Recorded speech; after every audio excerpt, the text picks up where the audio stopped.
في البداية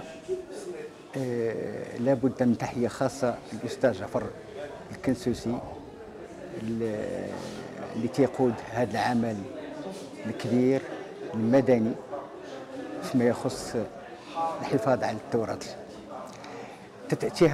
تجي هذه الدورة الثانية عشرة كيف جات في الكلمة نتاع الجمعية باعتبارها تكميلا الموسمية تاع العام الماضي في موضوع أساسي اللي هو واقع وآفاق المدن المغربية العتيقة.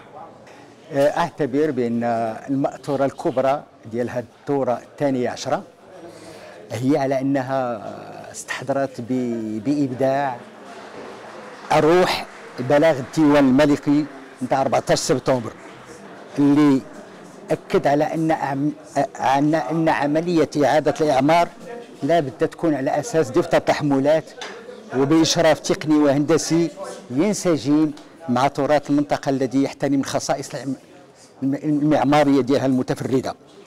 وكيف هو معروف على أن للحفاظ على هذه الخصائص والخصوصيات العمرانية المحلية الحافظة للأرواح والممتلكات والتراث استحضرت الندوة كذلك الدليل الأول من نوعه اللي صدر منذ 2013 بعد نكبة الحسيمة.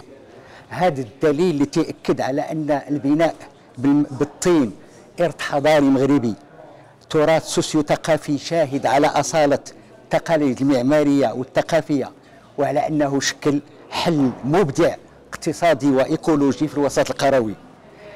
وهنا كذلك على أن هذه الندوة استحضرت على أن المغرب اللي تتميز بالتنوع ديالو المعماري الكبير على أنه فيما يخص تنوع كذلك تاع ثقافة مجال البناء المعترف بتراثها تنوع تمثل الهوية الجامعة للمملكة وتراثا ثقافيا وجب الحفاظ عليه.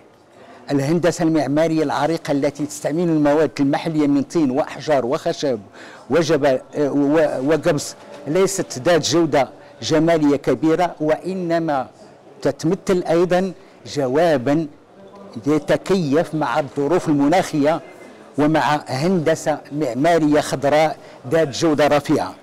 طبعا الندوة كخلاصة أكدت على أن المطلوب اليوم هو تطوير الثقافة الوطنية في المجال وترقية النظم ديالها مع إدماج التقنيات التي تمنح الأداء الزلزالي المطلوبة.